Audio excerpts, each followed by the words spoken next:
कहते हैं छात्रों, सभी ठीक होंगे। आज का टॉपिक है हमारा पौधों में प्रजनन। पौधों में प्रजनन यानी पौधों में पैदावार कैसे होती है, पौधों में पैदावार किस तरीके से होती है। प्रजनन का मतलब आप जानती हो, अपने ही जैसे संतान को उत्पन्न करना। क्या कहलाता है? प्रजनन कहलाता है। या संतान को उत्पन्न करना कह सकते हैं। संतान को उत्पन्न करना प्रजनन कहलाता है।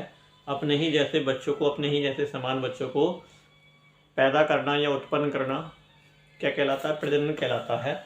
ये कहना है पौधों में किस प्रकार होता है, पौधों में प्रजनन किस प्रकार से होता है। पौधों में प्रजनन किस प्रकार? प्रजनन का अर्थ क्या है? अपनी जैसी नई समान वस्तु पैदा करना। सभी जीवधारी अपना वंश चलाने हेतु संतान उत्पन्न करते हैं, चाहे वो कोई सा भी हो, मानव हो, इंसान हो, कुत्ता हो, बिल्ली हो। जो सजीव हैं वो अपनी संतान को चलाने के लिए, अपने वंश को चलाने के लिए क्या करते हैं? संतान को उत्पन्न करते हैं, पैदा करते हैं।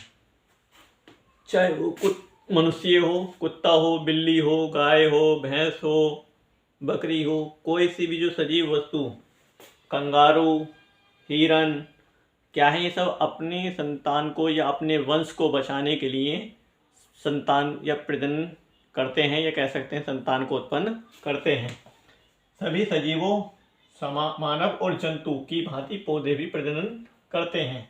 यानी कह रहे हैं सभी जैसे मानव और जंतु करते हैं, यानी इंसान और जीव जंतु करते हैं, वैसे भी पौधे प्रजनन करते हैं। यानी पौधों में प्रजनन उसी प्रकार से होता है जैसे कि मानव और जंतुओं में होता है।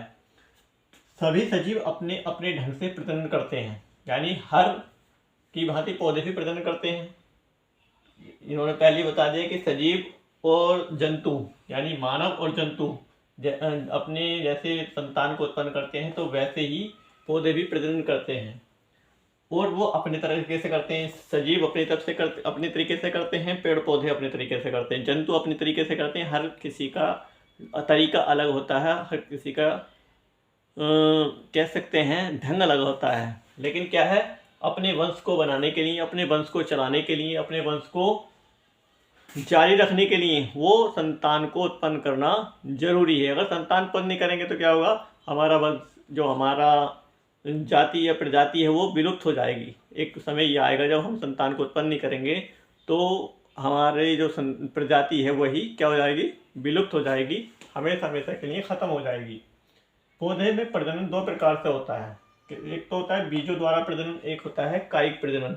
यानी एक बीजों के द्वारा प्रजनन होता है और एक होता है कायिक प्रजनन। यानी हम बीजों को अलग अलग तरीके से बोते हैं, कुछ को बखेड़ते हैं, यानी अलग तरीके से हर बीज का अलग अलग ढंग होता है, जिसको हम उत्पन्न करने के लिए या उन जैसे पौधों को पैदा करने के लिए हम उन बीजों को बोते हैं। लेकिन क्या होता है, हर बीज का या हर पौधे का तरीका अलग अलग होता है। वैसे ही कुछ होता है कायिक प्रजनन। कायिक प्रजनन का मतलब होता है उसके शरीर से ही पैदा करना, जैसे कि गन्ना, आलू, शकरकंद, इसका जो प्रजनन होता है उन्हीं के शरीर। कायिक का मतलब होता है, कहते नहीं, आम भाषा में कह देते हैं गांव में, काया में दर्द हो रहा है। ये शरीर नहीं कहते काया, तो कायिक का मतलब है शरीर, यानी उसी के शरीर से। कायिक प्रजनन शरीर से किस प्रकार से प्रजनन होता है और किस में होता है। कायिक प्रजनन जो होता है वो आलू में होता है, शकरकंद में होता है, गन्ने में होता है।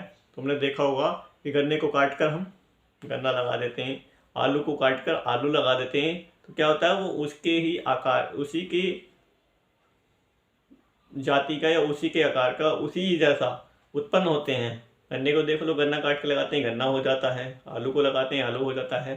तो कायिक प्रजनन ये कहलाता है जो शरीर में, यानी शरीर का काट के या शरीर के द्वारा किसी चीज़ को उत्पन्न किया जाए या प्रजनन किया जाए, वह कायिक कहलाता है। तो सभी अच्छे तरीके से समझ चुके होंगे कि कायिक प्रजनन क्या होता है और कायिक प्रजनन क्या होता है और बीजों के द्वारा क्या होता है। हमारी वीडियो को ज़्यादा से ज़्यादा शेयर करें, लाइक करें, सब्सक्राइब करें और बेल आइकन दबाएं, और हमारी वीडियो को ज़्यादा से ज़्यादा शेयर करें।